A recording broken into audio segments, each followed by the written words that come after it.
So, with that being said, man, let's dive into this first topic, man, so we can get past this first topic and never have to talk about this first topic again. So, with that being said, ladies and gentlemen, Deshaun Watson, they updated the suspension.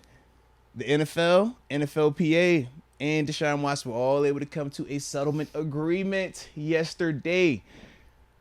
And the new terms and final terms of this suspension: 11 games, and he'll be fined $5 million. The initial suspension was it 6 games, if I remember correctly, with no fine. Obviously, the NFL was appealing to get an indefinite suspension or a year-long suspension at the minimum. So, to me, I do like this compromise. I think that for both parties, they can at least feel like they won in some capacity. For the NFL, they got the suspension bumped up to double-digit games along with a $5 million fine because, more importantly, when you're talking about the suspension, yes, he's going to be suspended without pay, but the way his contract is set up, he's only getting $1 million base salary, and you can only fine the base salary amount per year. So they can't touch any of his signing bonus that he got, and he won't have to worry about any of his money the following years on his remaining on his contract. So that's also why the NFL was big on that fine element of it, getting the $5 million. So like I said, that's their angle on it. So I get for the NFL why they would be okay with that on that side in terms of a compromise. And then, like I said, for Deshaun, I can understand on his side why he would compromise. You finally get this thing put to rest. You finally don't have to worry about the suspension changing. You know exactly when you'll be able to get back on that field. Your team knows. And now you can just go ahead and figure out, your life on and off the field. But, with it as a whole, man, I think that I'm just glad that it's over in that vein of it, so we don't have to discuss it further anymore like that, and hopefully everything else can get worked out. But yeah, it's one of them things, man, where I don't think we're ever gonna know or ever gonna 100% be able to say yay or nay, but I'm just glad this over with. So yes. Yeah, it pretty much goes back to everything we said when the 6-game suspension was initially handed down.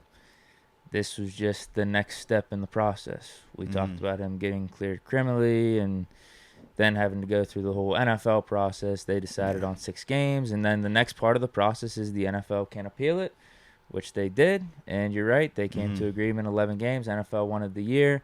I think whenever they first heard the NFL was appealing it, Deshaun Watson and his camp was trying to get 8 games in the fine. Yeah. So this is literally right down the middle. I don't know what else there is to say, really. I mean, this is just the process of everything played out. Yeah. And once again, in terms of, I know because he spoke again, just kind of in reaction to the settlement, and people were kind of up in arms about the way he was talking, and they're saying, well, he still hasn't said sorry. He still hasn't said that he did anything wrong. And it's just one of them things where it's like, man, if this dude truly believes he's innocent, he's always stood on that innocence this whole time through the grand jury stuff, through 2 NFL investigations as well now. If he's maintained his innocence throughout the whole thing, I just don't see, even in that sense, what would have made him change and say he did something wrong throughout this whole process if that's been his energy the whole time. You know what I mean?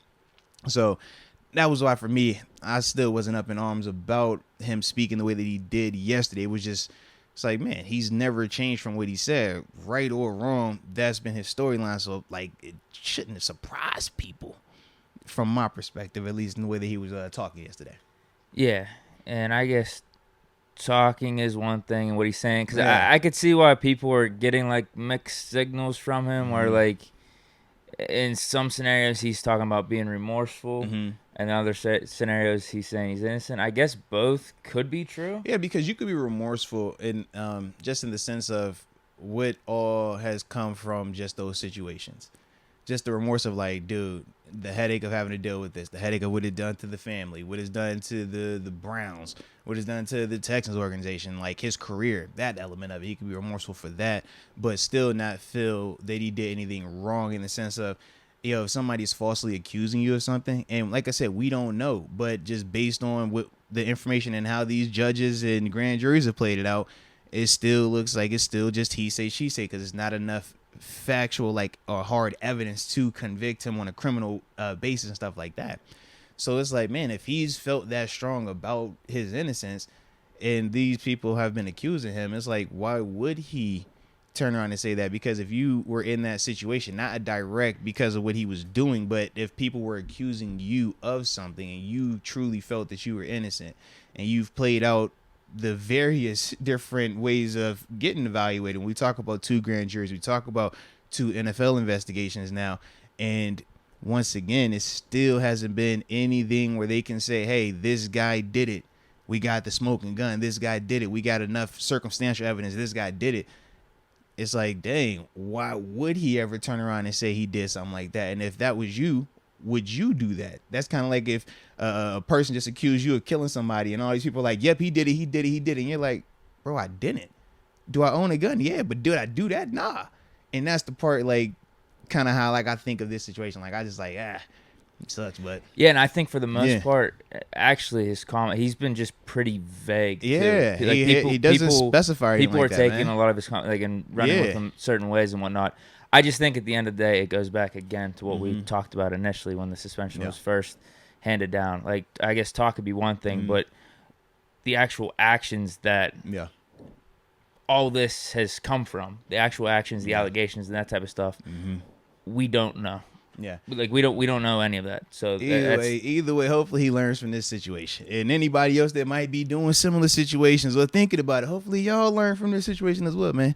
Don't do nothing janky. Right. Don't put yourself in janky positions or whatever. Again, we've said this too. Yeah. Well, one, like we don't know. it is. We don't know. But, We don't condone any of what has been alleged. We don't condone any of it. It's that simple, bro.